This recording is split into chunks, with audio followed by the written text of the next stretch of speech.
वर्षों से, यहाँ तक कि अब भी फ्रांस के बारे में अच्छा बोल रखा है। तुम फ्रांस को पसंद करते हो, जैसे फ्रेंच हिस्ट्री या फ्रेंच कल्चर।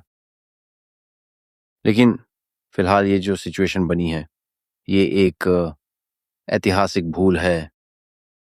सीधी भाषा में कहें तो ये फ्रांस के लिए एक बहुत बड़ा पीआर मिस्टेक है। कोई भी एंटरप्रेन्योर जो अगला पावेल ड्यूरोव बनने की इच्छा रखता है और अगला टेलीग्राम बनाना चाहता है, इसे देखता है और इसे देखने के बाद फ्रांस में काम करना नहीं चाहता। इस अरेस्ट का कोई जस्टिफिकेशन ही नहीं है। पूरा लॉ उल्टा यूज हो रहा है। हर तरफ प्रेशर है, अजीब अजीब पॉलिटिकल ड्रामा चल रहा है। ऊपर से इतनी ज्यादा रूल्स और बकवास ब्यूरोक्रेसी, फुल ओवर एक्टिंग लग रही है। ये उन एंटरप्रेन्योर्स के लिए एक नाइटमेयर है जो दुनिया के लिए कुछ इम्पैक्टफुल और पॉजिटिव बनाना चाहते हैं। तो तुम क्या सोचते हो, फ्रेंच सरकार और फ्रेंच सिस्टम में क्या ठीक करने की ज़रूरत है?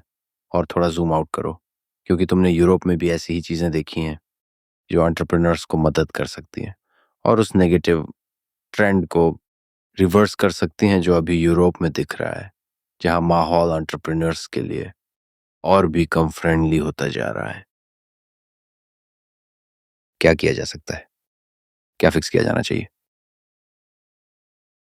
मुझे लगता है यूरोपियन सोसाइटी को ये डिसाइड करना होगा कि ये पब्लिक सेक्टर कहाँ तक बढ़ना चाहिए और इसे कहाँ रोकना चाहिए।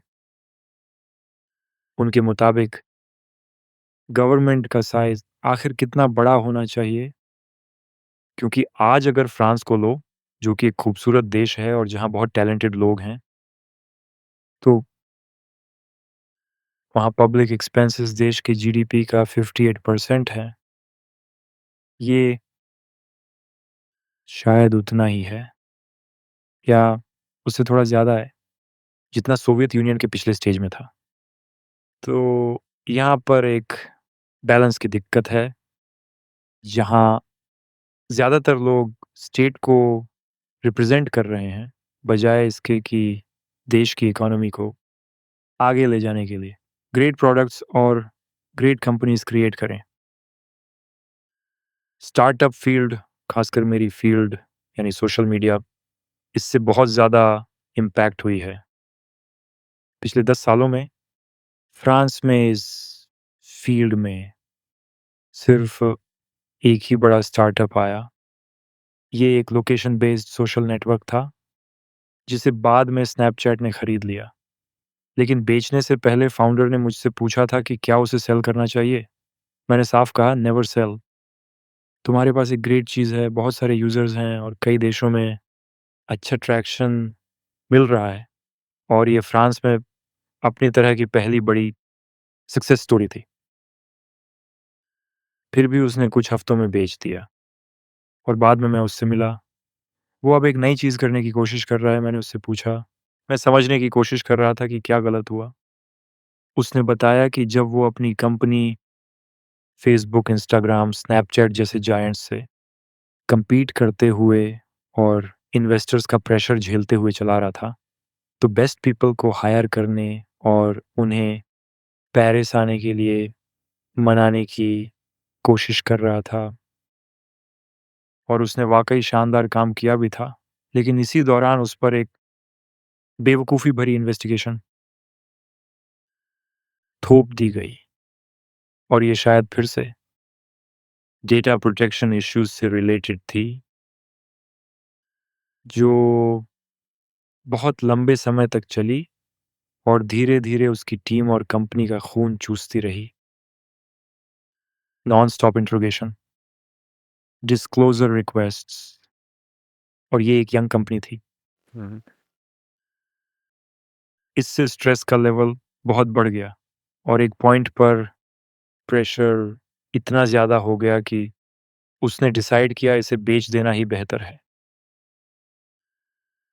आखिर पता चला कि कोई इशू था ही नहीं और इन्वेस्टिगेशन ख़त्म हो गई।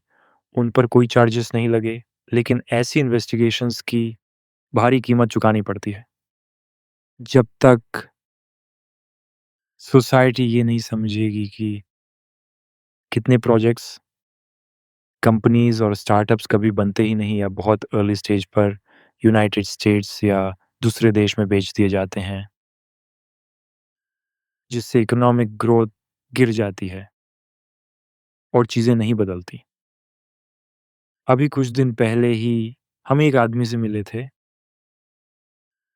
जो फ्रांस छोड़कर दुबई में बिज़नेस शुरू करने आ गया। फ्रांस छोड़ने की एक बड़ी वजह ये थी कि गवर्नमेंट ने उसकी कंपनी पर इन्वेस्टिगेशन शुरू कर दी थी और उसके बैंक अकाउंट फ्रीज़ कर दिए। और वो इन्वेस्टिगेशन जो टैक्स से रिलेटेड थी, मैंने सुना कि पूरे 8 साल तक खींचती रही। और इन 8 सालों के अंत में गवर्नमेंट इस नतीजे पर पहुंची कि कुछ भी गलत नहीं था। He is good, it's okay. लेकिन इस दौरान उसके कॉर्पोरेट बैंक अकाउंट्स फ्रीज रहे और उसका बिजनेस खत्म हो गया। उसकी दिमागी हालत सिर्फ इस एक वजह से बच पाई कि वो दुबई चला गया और यहाँ आकर उसने एक नई कंपनी शुरू की, जो अब बेहद सक्सेसफुल है। और आज वो इसी शहर को, जहाँ हम बैठे हैं, अपनी ग्रेट आइडियाज़ और क्रिएटिविटी से और अमीर बना रहा है। वैसे जब मैंने उससे मुलाकात की, उसकी आंखों में अब भी वो फायर थी, द ह्यूमन स्पिरिट जो एंटरप्रेन्योरशिप को फ्यूल करती है। उसे कुछ करने की ज़रूरत नहीं थी, उसने ऑलरेडी बहुत पैसा कमा लिया था। भले ही उसे अब कुछ भी करने की ज़रूरत नहीं, लेकिन फिर भी वो क्रिएट करना चाहता है, और वही फायर ग्रेट नेशंस को फ्यूल करती है। बिल्ड बिल्ड बिल्ड करो, एक्सपैंड करो, लेकिन रेगुलेशन उस आग को बुझा देती है। ऐसे लोगों को चेरिश करना चाहिए। हाँ, मुझे लगता है फ्रेंच पब्लिक या उनके कुछ हिस्से को गुमराह किया गया है। पता नहीं कब से, शायद फ्रेंच रिवॉल्यूशन के टाइम से ही उन्हें बताया जाता है कि किसी तरह एंटरप्रेन्योर्स उनके दुश्मन हैं, जैसे कि वो इविल रिच पीपल ही हैं जो जो तुम्हारी और तुम्हारी लाइफ की सभी प्रॉब्लम्स की जड़ हैं। उनकी ये सोच है कि अगर रिच अपनी सो कॉल्ड काली कमाई को पॉपुलेशन के साथ बांट दें तो हर प्रॉब्लम सॉल्व हो जाएगी। हालांकि रियलिटी में जो लोग ऐसी कंपनीज शुरू करते हैं जिनकी आंखों में ये फायर होती है, वो 20-20 घंटे काम करके अपनी ज़िंदगी, अपना लाइवलीहुड सैक्रिफाइस करते हैं। वे लोग बहुत भारी स्ट्रेस झेलते हैं, सिर्फ इसलिए ताकि अपना विज़न पूरा कर सकें और सोसाइटी के लिए वैल्यू और अच्छाई ला सकें। वो अच्छे जॉब्स, ग्रेट सर्विसेज और ग्रेट गुड्स क्रिएट करते हैं और एक देश को ग्रो कराते हैं, अपने लोगों को प्राउड फील कराते हैं, और इन्हें चेरिश करना चाहिए। लेकिन सिस्टम उनके साथ क्या करता है? ये उन्हें बाहर निकालता है, क्योंकि शायद टैक्स अथॉरिटी में कोई ऐसा इंसान था जिसने अपने करियर को तेज़ी से एडवांस करना चाहा, और शायद जो बहुत एम्बिशियस था लेकिन उतना स्मार्ट नहीं, और नतीजा ये हुआ कि कंपनी पूरी तरह डिस्ट्रॉय हो गई। और अब उसी एंटरप्रेन्योर को, जिसकी हमने बात की, उसे वापस फ्रांस आने के लिए इनवाइट किया जा रहा है। उसे बहुत अच्छे टर्म्स ऑफर किए जा रहे हैं। कहा गया, क्या तुम शैम्स एलिजे पर नया वेन्यू ओपन करोगे? हम तुम्हें बेस्ट लोकेशन देंगे, कुछ फंडिंग देंगे, टैक्स ब्रेक भी देंगे। लेकिन उसका जवाब था, नेवर, ये इम्पॉसिबल है, मैं वापस फ्रांस नहीं आऊँगा। वो अपने एक्सपीरियंस से ट्रॉमेटाइज्ड है, और वो फ्रेंच ही है। वो वहीं पैदा हुआ था, उसके पास एक फ्रेंच पासपोर्ट है। तो जब तक ऐसी चीज़ें नहीं बदलेंगी, फ्रांस और बाकी के यूरोप को economic growth, budget deficits, unemployment और बाकी के सभी सोशल और इकोनॉमिक मैट्रिक्स में स्ट्रगल करना ही पड़ेगा। ये वाकई हार्ट ब्रेकिंग है। मैं इन देशों की हिस्टोरिक और कल्चरल वैल्यू बहुत अप्रिशिएट करता हूँ, और मैं चाहता हूँ कि यूरोप और फ्रांस दोबारा फ्लरिश करें, लेकिन फ्लरिशिंग के लिए जो कंपोनेंट्स चाहिए वो यहाँ नहीं है।